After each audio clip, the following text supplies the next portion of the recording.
Muy buenas noches, un miércoles más, queridos amigos de Popular Televisión, nos invitamos a su hogar. Un nuevo programa de Vidas con Luz y en este caso con alguien que es muy cercano a nosotros, ha compartido estancia conmigo concretamente en estos mismos muros del monasterio de los Jerónimos, pero ahora lo tenemos a miles de kilómetros. Está de vacaciones, estamos aquí con él porque vuelve de nuevo a Japón, a Osaka concretamente. Pascual Saorín Camacho, un ciezano en Japón.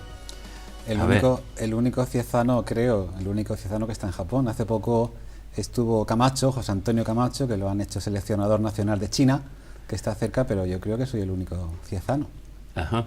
Entonces, aunque estáis cerca, son muchos kilómetros también, pues China y Japón. Bueno, hoy día las distancias son relativas, ¿no? En apenas una hora de Osaka a Beijing, o Pekín, como decimos aquí, sí. Estás allí en China, ¿no? Muy bien. José Antonio, sacerdote misionero de la diócesis de Cartagena, ya cerca de 12 años en Japón, ¿es posible? ¿En torno a 10, 12 años? Sí, 12 años. Yo llegué a Japón una semana después del atentado de las Torres Gemelas de Nueva York. O sea, eso fue el 11 de septiembre del año 2001. Yo llegué a Japón el día 18 de septiembre del mismo año. Y, o sea, contando, pues este año cumpliré 12 años en Japón. 12 años en Japón. Pero tú eres de los que llamábamos aquí en nuestra diócesis de los curas olímpicos. Bueno, nosotros somos los curas olímpicos. Sois de los curas olímpicos. Porque somos de la misma promoción. Sí. Año 92. Eso es. Año 92, los curas olímpicos. ¿Por qué era aquello de los curas olímpicos? Cuéntalo a nuestros espectadores. Bueno, fue una promoción muy especial, porque si recuerdas, Luis Emilio, éramos 18 y al final se nos unió Kini, 19... un número que en aquella época era toda una... Impensable. Envidiaban a nuestro obispo en todos los obispos de España. Fueron 19 ordenaciones sacerdotales el año 1992, año de la Exposición Universal en Sevilla y año de las Olimpiadas en Barcelona. Que bromeábamos con las casullas, con los aros olímpicos y Curro, ¿no?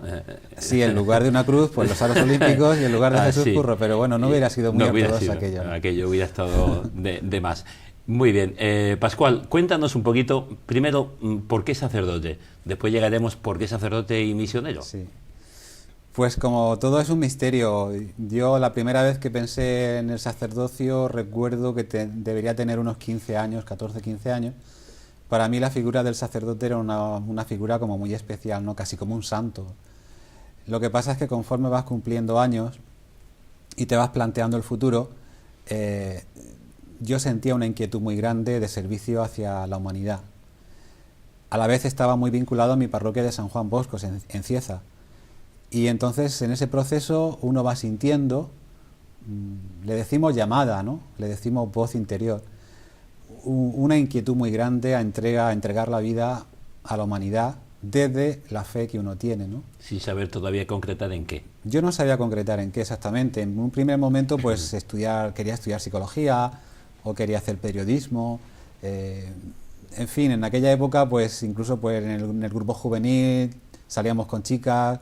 Yo en aquel momento no pensaba en el sacerdocio como algo nada más que como una quimera, como un sueño, como una idea que me venía a la cabeza, pero que luego se iba, ¿no? Lo que pasa es que con el paso de los años pues esa idea se hacía cada vez más fuerte y no se iba. Yo trataba de quitarla de la cabeza. Me decía, ¿para qué te vas a complicar la vida? ¿Qué necesidad tienes tú? Hay otros que lo hacen mejor que tú. Y hasta que llegó un momento en el que tuve que decidir, digo, bueno, voy a probar, voy al seminario, no con la idea de ser sacerdote, sino de descubrir, igual que un noviazgo, si es de Dios, pues continuaré. Y si no es de Dios, pues de alguna forma ya veré, o me harán ver los formadores, que no es mi camino, ¿no? Y además fíjate que hubo una cosa muy bonita que yo cuando la recuerdo no sé cómo lo hice, porque yo era una persona muy tímida. Ahora con el tiempo ya te vuelves un poco más descarado, ¿no? Para entrar al seminario yo llamé por teléfono al obispo en persona, a don Javier Azagra. Y claro, cogió el teléfono de Jerónimo, que era el secretario que tenía. ¿Qué quieres? Y digo, yo soy un joven y quiero hablar con mi obispo. ¿De qué? Digo, eso no le importa a usted. Y yo quiero hablar con mi obispo, porque es mi obispo el que me tiene que decir si sí o si no. Y bueno, pues tardó 20 días, pero me dio cita. Y me presenté en el despacho del obispo de la diócesis, diciéndole, mire usted, yo soy un joven de tal parroquia, tengo esta inquietud, yo creo que Dios me llama para ser misionero, pero eso es el obispo el que tiene que decidirlo, ¿verdad? Bueno, don Javier se echó a reír, y dice, pero ¿qué valor tienes? Venir aquí a entrevistarte con el obispo para decir que quieres Sin ser cura. mediadores. Sin mediadores, efectivamente. En aquella época yo estaba en Murcia estudiando teología en el Instituto Franciscano, porque ya sentía yo algo, digo, bueno, aunque no sea cura, pero por lo menos tener una preparación teológica grande. Allí coincidí con algunos que fueron seminaristas luego, como Viviano, otros que no llegaron, como Aquilino, en fin, Juan Carrascosa también estaba haciendo teología. Aquilino, un gran amigo, está por Valencia en la universidad. Pues fíjate, ahí ¿no? está de profesor. Allí coincidí con muchos que fueron luego compañeros míos, ¿no? Y en ese impasse pues hice el voluntariado de Cáritas. Y también hablé con el sacerdote responsable del voluntariado de Cáritas. Todos ellos hablaron con el rector del seminario, de tal manera que cuando yo llegué al seminario, dice, ¿tú quién eres? Que hablas con el obispo, con el director de Cáritas. Sí, bueno, pues un poco esa primera llamada romántica, pues un poco utópica, ¿no? De querer transformar el mundo, querer transformar la sociedad.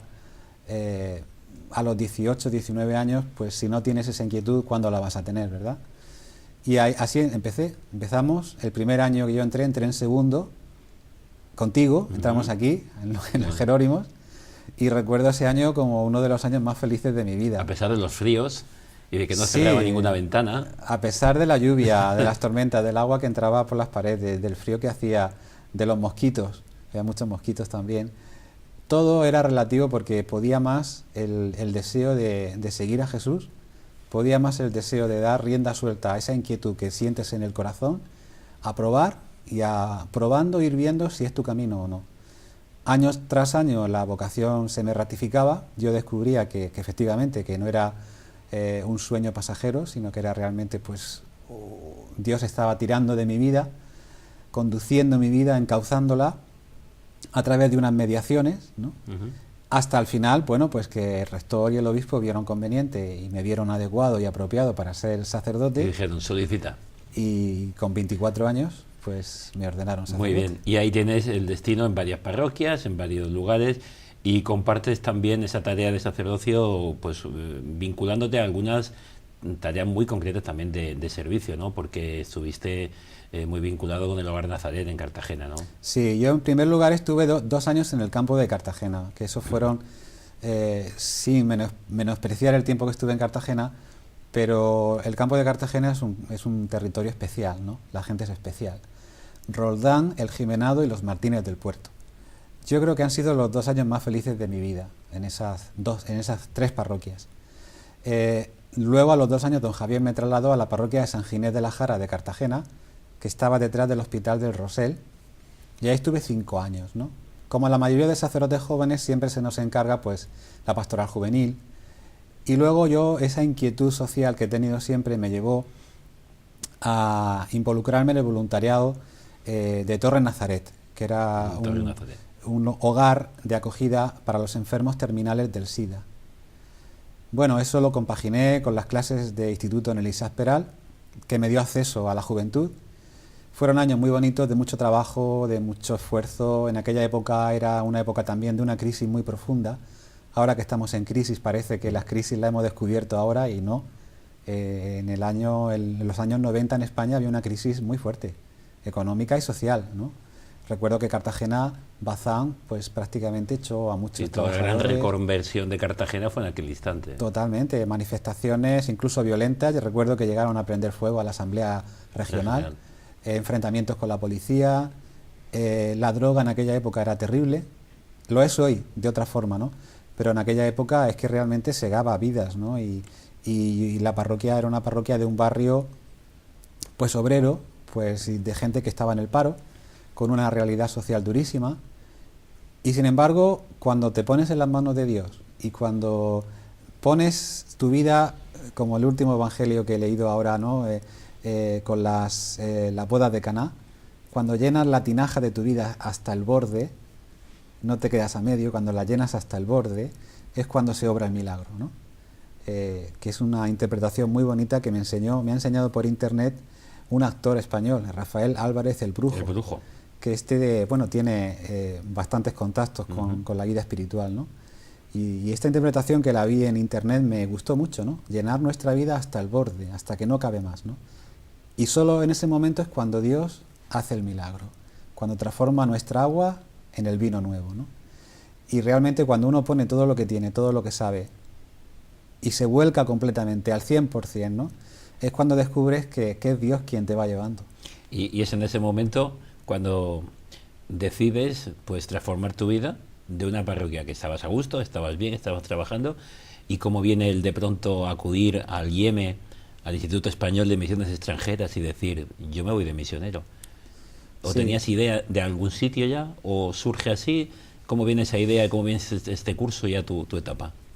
Bueno, la primera convivencia que yo fui al Instituto Español de Misiones Extranjeras, que para el que no es ducho en esta cosa, es un cauce que tenemos los sacerdotes diocesanos para ir a misión, un cauce más, ¿no? Fue en el seminario. A los 3 meses de entrar al seminario, marché a una convivencia de seminaristas, y ya en aquel momento yo descubrí que la misión me llamaba. De alguna forma, la vocación misionera y la vocación sacerdotal en mí es una vocación única. Si yo no fuera misionero, dejaría de ser cura, porque todo cristiano es misionero. Una fe que no se transmite, una alegría que se guarda, es una alegría que se pudre. Y eso en la vida lo experimentamos cuando te toca la lotería o cuando te haces una revisión de salud y no tienes nada. Estás deseando comunicarlo, compartirlo con la gente, ¿no? Porque esa alegría que tú vives, me he hecho una revisión y estoy bien, no tengo nada. Si no lo compartes con alguien, es una alegría que no es alegría, se vuelve en tristeza, en soledad, ¿no? Pues con la fe es igual. Vivir la fe en Jesús, que Jesús ilumine tu vida y no poder compartirla con los demás, pues es una fe que se apaga. Y entonces yo, de alguna manera, también fue una llamada que Dios me hizo en aquel momento, ¿no? Pues dar la vida como sacerdote al servicio de la misión. ¿Cómo? Eso ya es otra cosa, ¿no? Con el tiempo yo fui madurándolo. En aquel momento don Javier Azagra, el obispo, pues me pidió que me quedara en la diócesis un tiempo, pero yo siempre, trabajando en el campo de Cartagena y en Cartagena ciudad, yo siempre tuve esa inquietud, tengo que probar, tengo que salir, tengo que ver si valgo para esta misión, técnicamente la misión adyentes, ¿no? Es decir, el trabajo misionero en aquellos países donde la Iglesia no está implantada y donde hay un desconocimiento muy grande de Jesucristo, ¿no? Eso me llevó pues a ir a probar en Madrid, y durante ese tiempo, en un discernimiento con los encargados del IEME, se me propone Japón. A mí aquello me descoloca, porque cuando uno piensa en las misiones piensa en África. Los negritos de África, o como muchos de nuestros hermanos sudamericanos. Sudamérica. Pero yo había tenido una experiencia misionera en Bolivia, y en aquella experiencia yo me había dado cuenta que yo daba, o solamente yo podía dar, pero que recibía poco, porque en un sentido de que los latinoamericanos como que esperan a los sacerdotes españoles, que son los que les traen la plata de Europa, que son los que les traen la teología. Yo he visto compañeros llegar y sin apenas conocer la cultura, pues trabajar en seminarios, trabajar con cargos de responsabilidad. Yo no me veía en ese ámbito. Me parecía que primero había que conocer la cultura, aunque hables el mismo idioma, la cultura aymara, la cultura quechua, la cultura guaraní, es diferente. Primero hay un periodo de encarnación, de meterte en ese país, en esa cultura. Y a mí América no me daba eso. O yo no supe descubrirlo en aquel momento, ¿no? Entonces yo tenía muy claro que Latinoamérica no. Que en Latinoamérica, en lugar de hacer la misión, había que hacer la dimisión. Europa tenía que dimitir y dejarnos evangelizar. Curiosamente ahora de Latinoamérica vienen muchos misioneros a evangelizarnos a nosotros, porque nos hemos quedado prácticamente sin vocaciones. Sobre todo en la vida religiosa. Quizás la vida religiosa quizás la conozco menos, ¿no? Pero parece ser que está viviendo una crisis muy honda, ¿no? Muy profunda, ¿no? Y entonces pues con esos planteamientos dijeron, ¿por qué no Japón? Y intenté buscar razones, pero encontraba excusas para no ir a Japón. Había muchas, ¿no? Pero no eran razones de peso, ¿no? Fue una cosa que me vino dada, que se me pidió con sinceridad, y yo dije que sí. Y como siempre he dicho, vamos a probar. Si es de Dios, seguirá, y si no es de Dios, si es de los hombres, pues terminará pronto, ¿no? Y desde entonces, desde que dije sí hasta ahora, han pasado 15 años. O sea, el año de formación en Madrid, un año de estudio del inglés en Londres, 2 años de de japonés y los 12 años que estoy trabajando directamente en la pastoral y en la misión. ¿Y el japonés bien? Dice bien, gracias. Bueno, el japonés es una lengua gramaticalmente fácil, o sea, gramaticalmente muy sencilla. La complicación del japonés son los signos. Y luego como casi todas las lenguas orientales, ¿no? O asiáticas. Sí, bueno, el tailandés tiene una especie de silabario, de abecedario, ¿no? Creo que el hindú también, pero todas las lenguas, digamos, de origen chino, China, Japón, son signos. Entonces, los signos básicos para no ser un analfabeto son 1890. Nada más. Nada más y nada menos, ¿no? Luego, las posibles combinaciones que hay entre ellos, ¿no? Eso es realmente lo que te descoloca y lo que te tira para atrás. Sí, porque es una mentalidad totalmente distinta. Ya la lengua, después ya hablemos de la cultura.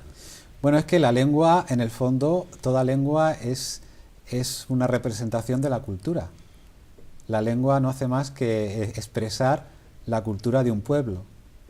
Nosotros cuando decimos mamá, escribimos esa idea, ese concepto, que es muy personal, con dos letras, la M y la A. Casi como es matemático, ¿verdad? Eso para un asiático es muy frío. M-A-M-A. Un japonés o un chino cuando escribe mamá, dibuja a su madre. Y cada dibujo tiene la silueta que le da, la impronta que le da quien lo escribe. Es como si tu corazón se volcara en una pintura. Entonces tú no lees la palabra mamá, tú contemplas un dibujo de tu madre. Y claro, el acercamiento a la filosofía, a la mentalidad oriental, cuando se hace a través del signo, del kanji, se llama kanji, pues cambia todo. Es toda una filosofía de vida, es todo un concepto diferente, una forma de entender la realidad. Ten en cuenta, por ejemplo, que en Japón y en China nos enfrentamos con tradiciones religiosas mucho más antiguas que la nuestra. Y claro, hay que descalzarse, literalmente, porque el japonés se descalza cuando entra en casa.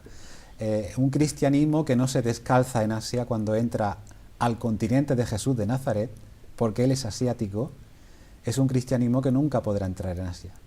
Nunca podrá volver a la tierra madre que lo vio nacer, ¿no? Será un cristianismo occidentalizado, con el platonismo, con la filosofía de Aristóteles, que luego reformula Agustín de Hipona y Tomás de Aquino. Pero en el fondo es un cristianismo europeo, que no acaba de entender que para entrar en otro continente, en otra cultura, hay que descalzarse primero, ¿no? Con todo lo que supone eso teológicamente y espiritualmente. ¿Tú has encontrado reflejo allí de la historia ya hace siglos de Ignacio de Loyola? Siempre se había dicho que Ignacio de Loyola llega a aquellas tierras. Francisco Javier. Francisco Javier. Sí. San Francisco Javier llega a estas tierras, luego se va, pero al cabo de, no sé si son 200 años, parece que no hay ninguna evangelización, pero se mantiene en el pueblo llano una evangelización desde entonces. Sí. Bueno, San Francisco Javier es un personaje, es un santo para nosotros, pero es un personaje histórico en el Japón. Es el primer occidental que entra en Japón, digamos, de una forma oficial. Todos los niños japoneses estudian las peripecias de San Francisco Javier, ¿no? Todos los japoneses conocen la imagen de Francisco Javier, porque detrás de él viene pues todo Occidente, sobre todo el comercio de Portugal, porque San Francisco Javier va a Asia no en un barco español, va en un barco portugués y va como representante de Portugal. Entonces San Francisco Javier es un personaje histórico, estudiado, conocido, querido, que como misionero pues tiene un pequeño gran fracaso, porque su misión era encontrarse con el emperador y no lo logra. El emperador, que entonces estaba en Kioto, no le recibe. Él trata de evangelizar, se equivoca en el nombre de Dios, entonces no había diccionario de japonés-portugués, y presenta a un Dios que es un Dios budista. Y cuando se da cuenta, regresa a donde había evangelizado para decirle, el Dios que te he enseñado no es otro. Entonces usa la palabra latina, Deus. Bueno, fue un fracaso estrepitoso. Realmente los pocos cristianos que quedan, pues él se marcha muy pronto de Japón, a los 2 o 3 años, evangelizó a algunas personas, sobre todo del sur de Japón, de la parte más pobre, ¿no?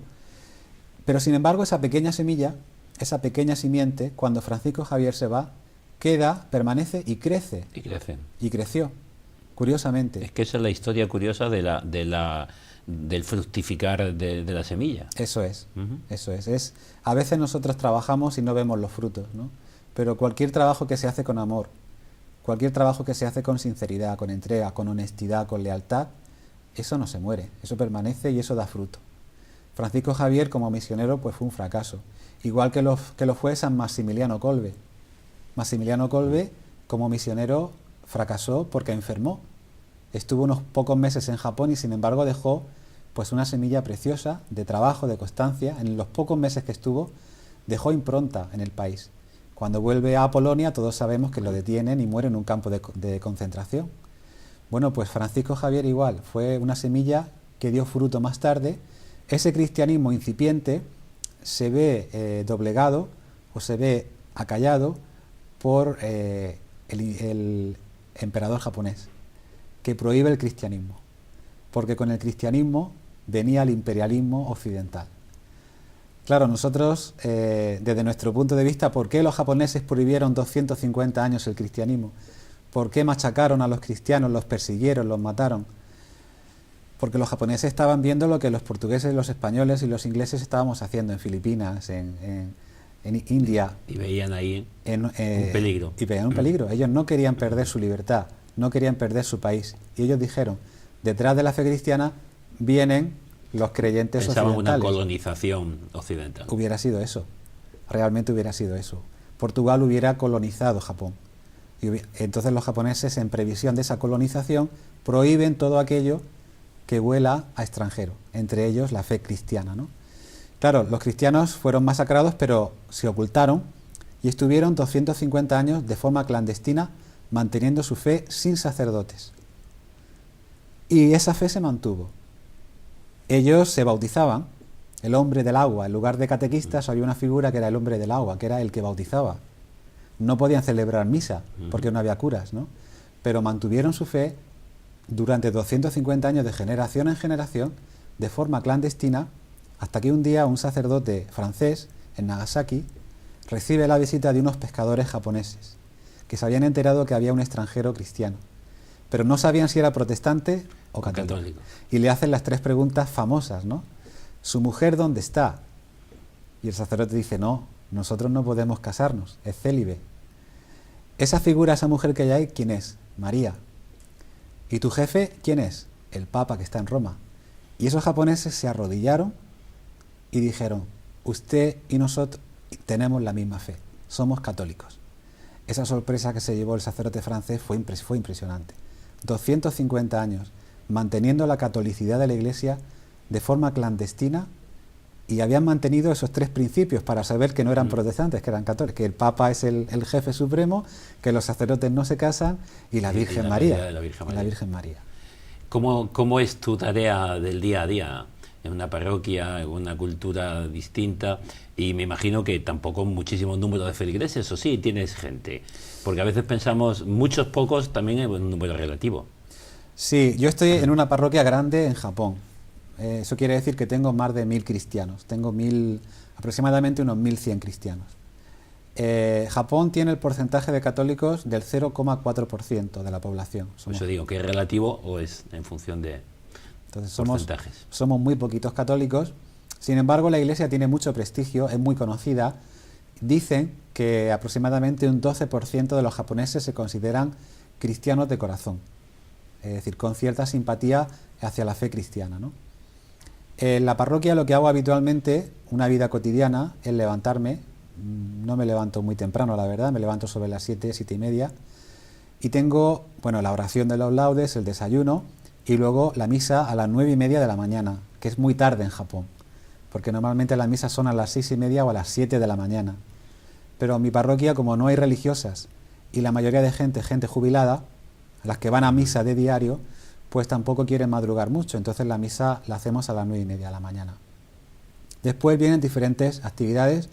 Los martes tengo la visita a los enfermos, los miércoles generalmente reunión en el obispado, soy miembro del consejo presbiteral, los jueves tengo el curso bíblico y los viernes tengo catequesis. Entonces la mañana generalmente la uso en esas actividades. La tarde ya se queda un poco más para la preparación de diferentes catecumenados, diferentes cursos bíblicos y la preparación de un curso de formación de laicos. que estoy haciendo para la gente de la parroquia y las parroquias circundantes que quieren venir, ¿no? El fin de semana pues prácticamente lo dedico plenamente a la actividad en la parroquia, es cuando la gente tiene un poco de más tiempo libre. Otro catecumenado de adultos, tengo también la misa el sábado por la tarde a las 5 y ya las diferentes comisiones parroquiales, la comisión litúrgica, preparación de la misa, comisión de caridad, siempre hay alguna reunión. El domingo la misa es lo más importante, 9:30 de la mañana, y luego después de misa, un poco el estilo anglosajón, nos quedamos en la iglesia. Lo del té. El té, el café, pues la cháchara, y luego las diferentes reuniones, la catequesis de los niños se da el domingo después de misa, y la presencia del sacerdote, más que ir a una reunión, es acompañar, hacerte presente, compartir con los japoneses pues ese día, y ya eso de mediodía, sobre la 1 o las 2, pues se acaba todo, cada uno vuelve a su casa, y yo regreso a lo que decía Michel Coas, ¿no? En la oración del sacerdote del domingo por la tarde.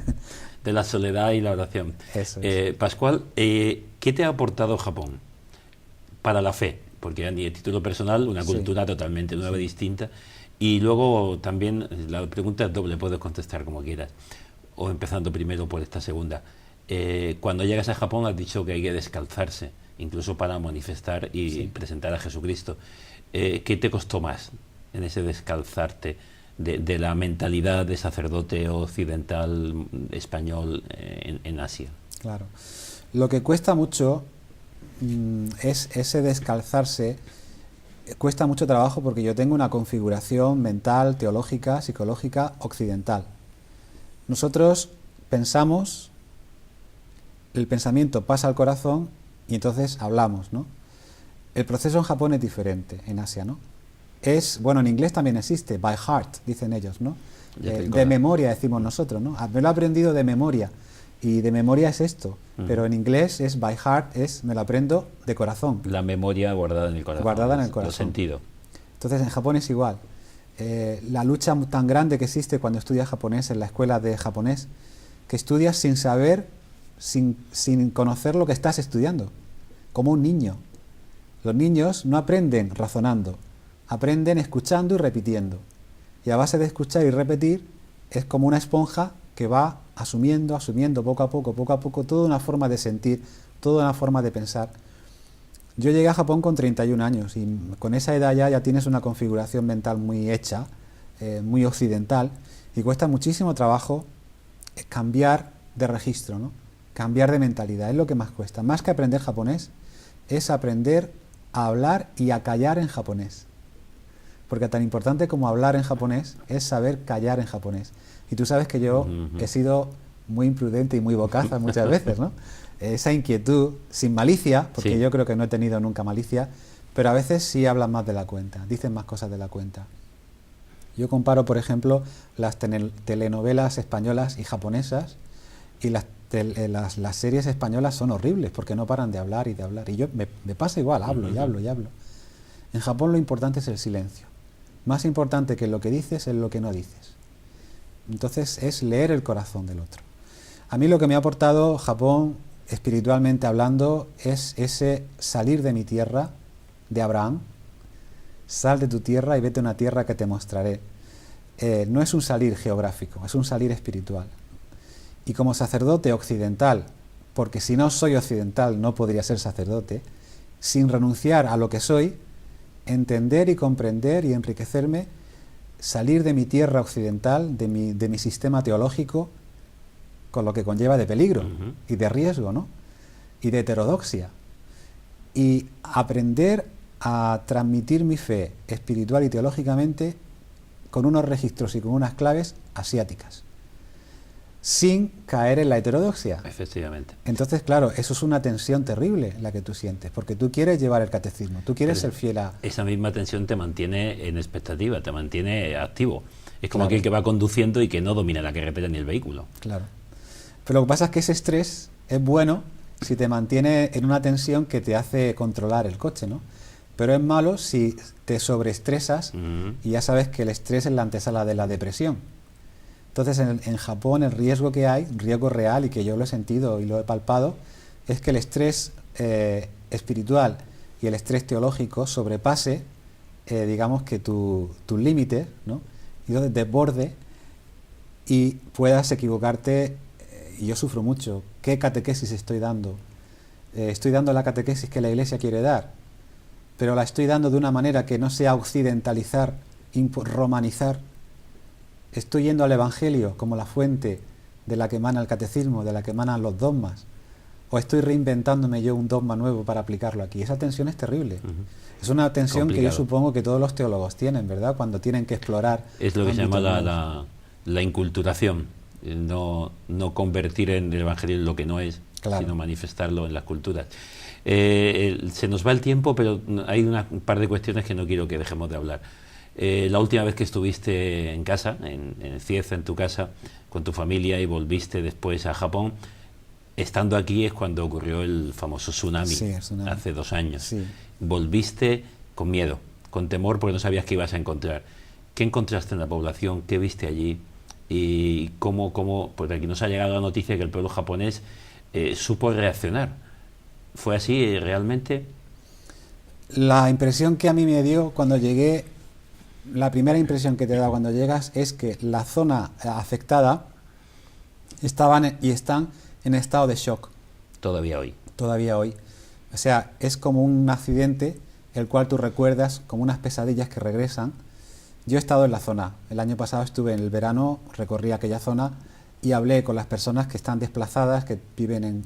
Y lo que me decían ellos, además de las 20.000 vidas segadas, además de las poblaciones que no se reconstruirán nunca, además del problema nuclear que tenemos, lo que nos queda, lo que nos hace sufrir ahora es el problema psicológico. O sea, muchas personas medicadas, muchas personas que no podían dormir, muchas personas con pesadillas, que cierran los ojos y ven la ola, cómo les llega, ¿no? Suicidios, que han perdido casa, han perdido trabajo, han perdido la dignidad.